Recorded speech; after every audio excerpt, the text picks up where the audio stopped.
అహ్మదీపూర్ గ్రామంలో ఘనంగా కోటి తలంబ్రాల దీక్ష రామనామ స్మరణతో వడ్లు ఒలిపించిన రామరాజు ఆనంద పారవస్యంలో అహ్మదీపూర్ గజ్వేల్ భద్రాచల సీతారాముల కళ్యాణానికి గోటి తలంబ్రాలు దీక్ష కార్యక్రమానికి గజ్వేల్ మండలం అహ్మదీపూర్ గ్రామం శ్రీకారం చుట్టింది. వచ్చే శ్రీరామనవమికి భద్రాచలంలో నిర్వహించే సీతారాముల కళ్యాణానికి గోటితో ఒలిచిన 250 కిలోల తలంబ్రాలు అందించాలనే సంకల్పానికి గ్రామాన శ్రీకారం చుట్టింది. గజ్వేల్ పట్టణంలోని శ్రీరామకోటి భక్త సమాజం సంస్థ. అందులో భాగంగా శనివారం నాడు అహ్మదీపూర్ గ్రామంలో భక్తులు పెద్ద ఎత్తున రామాలయానికి చేరుకుని గోటితో వడ్లను ఒలిచి తలంబ్రాలను సిద్ధం చేశారు.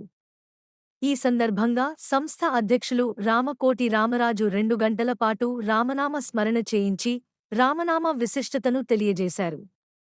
భద్రాచల గోటి తలంబ్రాల యొక్క పవిత్రత గురించి అందరికీ తెలియజేశారు.